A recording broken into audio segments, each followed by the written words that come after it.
सर्वस्वरूपे सर्वेश्वर शक्ति समन्विते विस्त्राई नौ दुर्गा देवी नमस्तुते। नारद जी ने कहा, भगवान, अमृत की तुलना करने वाली तुलसी की कथा मैं सुन चुका। अब आप सावित्री का उपाख्यान कहने की कृपा करें। देवी सावित्री वेदों की जननी है, ऐसा सुना गया है। ये देवी सर्वप्रथम किससे प्रकट हुई? सबसे पहले इनकी किसने पूजा की और बाद में किसने? भगवान नारायण कहती हैं, मुनि, सर्वप्रथम ब्रह्मा जी ने वेद जननी सावित्री की पूजा की।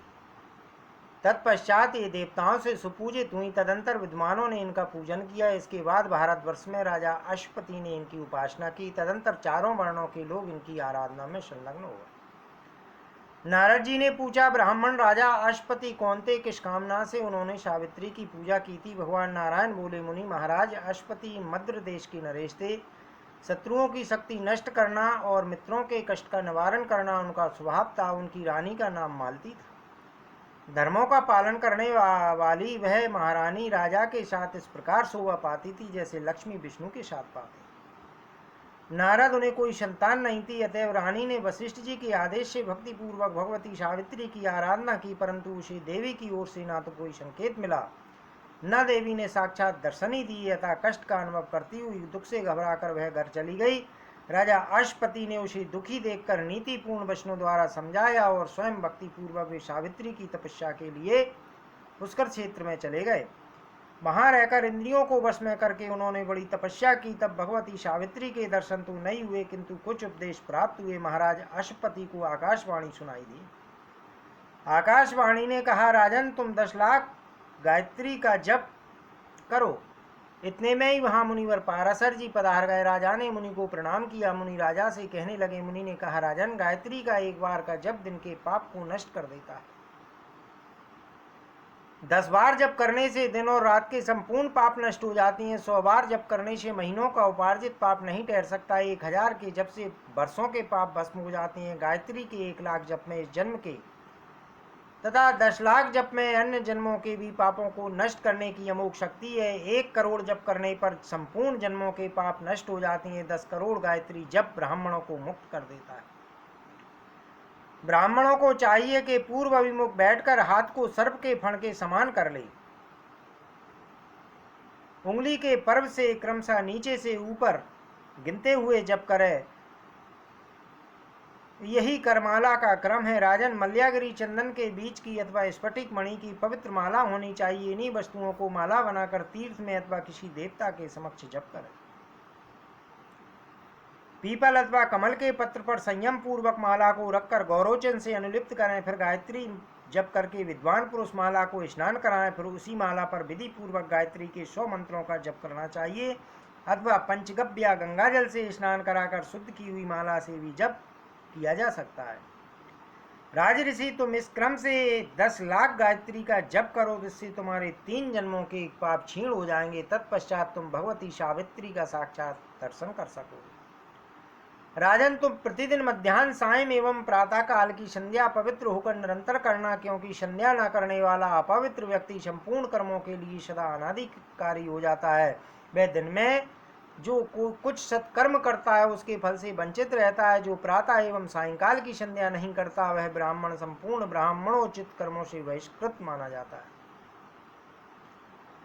जीवन पर्यंत त्रिकाल संध्या करने वाले ब्राह्मण में तेज अथवा तप के प्रभाव से सूर्य के समान तेजस्विता आ जाती है। ऐसे ब्राह्मण की चरण रस से पृथ्वी पवित्र हो जाती है। जिस ब्राह्मण के हृदय में संध्या के प्रभाव से पाप स्थान नहीं पा सके हों, वह तेजस्वी द्विज जीवन मुक्ति ही है। उसके स्पर्श मात्र से संपूर्ण तीर्थ पवित्र हो जाती हैं। पाप उसे छोड़कर वैसे ही भाग छूटते हैं जैसे गरुड़ को देखकर सर्पों में भगदड़ मच जाती है।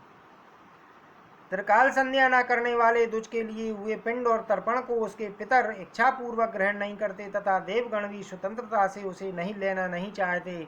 मुनि, इस प्रकार कहकर मुनिवर पाराशर ने राजा अश्वपति को सावित्री की पूजा के संपूर्ण विधान तथा ध्यान आदि अभिलषित प्रयोग बतला दिए। उन महाराज को उपदेश देकर मुनिवर अपने स्थान को चले गए। फिर राजा ने सावित्री की उपासना की। उन्हें दर्शन प्राप्त हुए और अभीष्ट वर भी प्राप्त हो गया। नारद ने पूछा, भगवान मुनिवर पाराशर ने सावित्री के किस ध्यान, किस पूजा विधान किस स्रोत और किस मंत्र का उपदेश दिया था तथा राजा ने किस विधि से श्रुति जननी सावित्री की पूजा करके किस वर को प्राप्त किया, किस विधान से भगवती उनसे सुपूजित हुई, मैं ये सभी प्रसंग सुनना चाहता हूँ। सावित्री की श्रेष्ठ महिमा अत्यंत रहस्यमयी है, कृपया मुझे सुनाइए।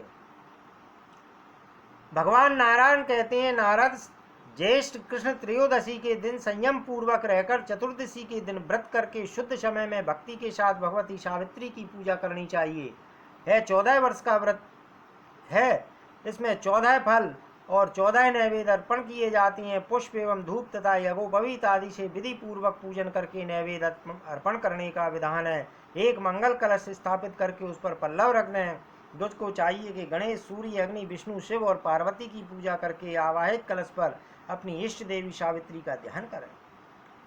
देवी सावित्री का ध्यान सुनो। मध्यांजनी शाखा में इसका प्रतिपादन हुआ है। स्रोत, पूजा विधान तथा समस्त कामप्रद मंत्र भी बतलाता हूँ। सो ध्यान यह है कि भगवती सावित्री का वर्ण तपाए हुए स्वर्ण के समान है। ये सदा ब्रह्म तेज से दैदीप्यमान रहती हैं। इनकी प्रभा ऐसी है मानो ग्रीष्म ऋतु के मध्याह्न कालिक सहस्त्रों सूर्य हों। इनके मुख पर मुस्कान छाई रहती है। रत्न भूषण इन्हें अलंकृत किए हुए हैं। 2 विशुद्ध चिन्मय वस्त्रों को इन्होंने धारण कर रखा है।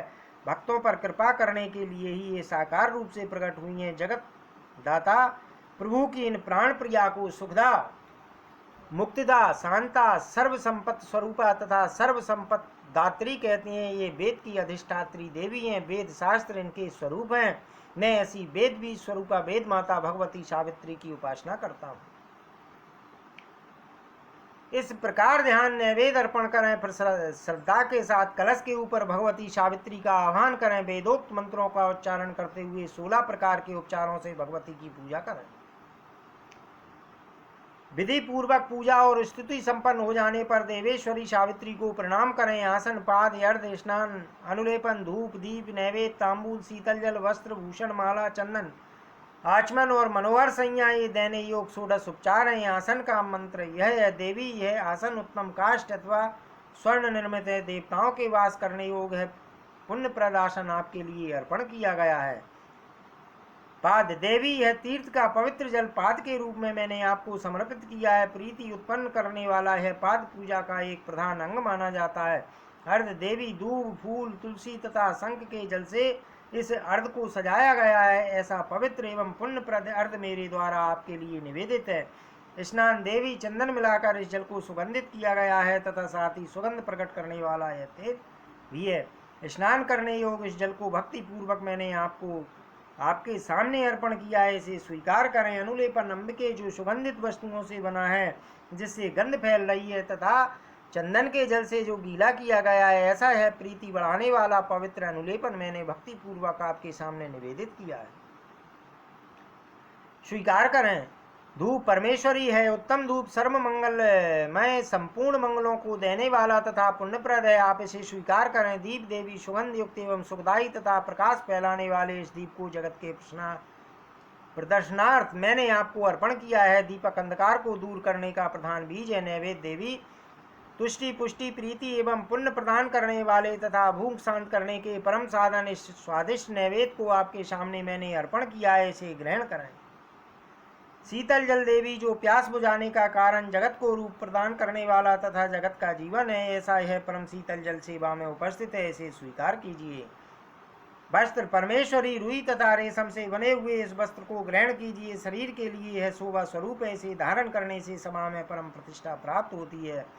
भूषण, देवी स्वर्ण आदि रत्नों से निर्मित सदा प्रदीप्त रहकर शोभा बढ़ाने वाले तथा सुखदायी एवं पुण्यप्रद इस रत्न में भूषण को आप स्वीकार करें। फल, अनेक वृक्षों से उत्पन्न विविध रूप वाले फल स्वरूप तथा फल प्रदान करने में साधन इस फल को ग्रहण कीजिए। माला, देवी अनेक प्रकार से पुष्पों से बनी हुई है। पुष्पमाला संपूर्ण मंगलों की प्रतिमा है, इसके सभी अंग मंगलमय है।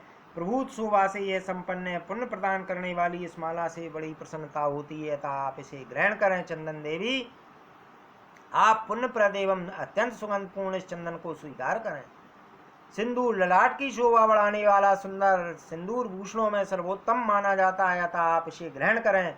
यज्ञोपवीत ग्रंथि वाला है। यज्ञोपवीत परम शुद्ध है, पवित्र सूत्रों से यह बना है, वैदिक मंत्रों से इसकी शुद्धि हुई है, अतः इसे स्वीकार कीजिए। विद्वान पुरुष इस द्रव्य को मूल मंत्र से भगवती सावित्री के लिए अर्पण करके स्रोत पढ़े। तदंतर भक्ति पूर्वक ब्राह्मण को दक्षिणा दे। सावित्री इस शब्द में चतुर्थी विभक्ति लगाकर अंत में स्वाहा शब्द का प्रयोग होना चाहिए। इसके पूर्व लक्ष्मी, माया और कामबीज का उच्चारण हो। यही भगवती सावित्री का संपूर्ण कामनाओं को प्रदान करने वाला स्रोत माध्यान्दिनी शाखा में वर्णित है। ब्राह्मणों के लिए जीवन स्वरूप इस स्रोत को तुम्हारे सामने मैं व्यक्त करता हूँ। सुनो, प्राचीन काल की बात है। भगवान श्री कृष्ण गौलोक धाम में विराजमान थे। उन्होंने सावित्री को ब्रह्मा के साथ जाने की आज्ञा दी, परंतु सावित्री उनके साथ ब्रह्मलोक जाने को प्रस्तुत नहीं हुई। तब भगवान श्री कृष्ण के कथन अनुसार ब्रह्मा जी भक्ति पूर्वक वेद माता सावित्री की स्तुति करने लगे। तदंतर सावित्री ने संतुष्ट होकर ब्रह्मा को पति बनाना स्वीकार कर लिया। ब्रह्मा जी ने सावित्री की इस प्रकार स्तुति की। ब्रह्मा जी ने कहा, सुंदरी, तुम सच्चिदानंद स्वरूपा एवं मूल प्रकृतिमयी हो। तुम्हारा दिव्य विग्रह हृदय में है। तुम मुझ पर प्रसन्न होने की कृपा करो। देवी, तुम परम तेज स्वरूपा हो। तुम्हारे प्रत्येक अंग में परम आनंद व्याप्त है। द्विजातियों के लिए जाति स्वरूपा सुंदरी, तुम मुझ पर प्रसन्न हो जाओ। सुंदरी, तुम नित्या, नित्य प्रिया, नित्यानंद स्वरूपा तथा संपूर्ण मंगलमयी देवी हो। मैं तुम्हारी प्रसन्नता चाहता हूँ, कृपा करो। शोभने, तुम ब्राह्मणों के लिए तुम सर्वोत्तम एवं मंत्रों की सार तत्व हो। तुम्हारी उपासना से सुख और मोक्ष सुलभ हो जाते हैं। मुझ पर प्रसन्न हो जाओ। सुंदरी, तुम ब्राह्मणों के पाप रूप ईंधन को जलाने के लिए प्रज्वलित अग्नि हो। ब्रह्म तेज प्रदान करना तुम्हारा सहज गुण है। तुम मुझ पर प्रसन्न हो जाओ। मनुष्य मन, वाणी अथवा शरीर से जो भी पाप करता है, वे सभी पाप तुम्हारे नाम का स्मरण करते ही भस्म हो जाते हैं।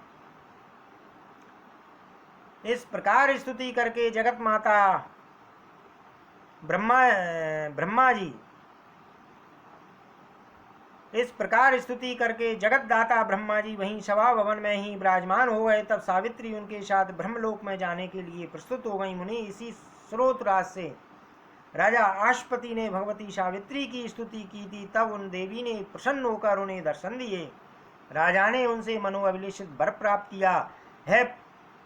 स्तवराज परम पवित्र है। पुरुष यदि संध्या के पश्चात स्तुतन का पाठ करता है तो चारों वेदों के पाठ करने से जो फल प्राप्त होता है, उसी का फल का वह अधिकारी हो जाता है।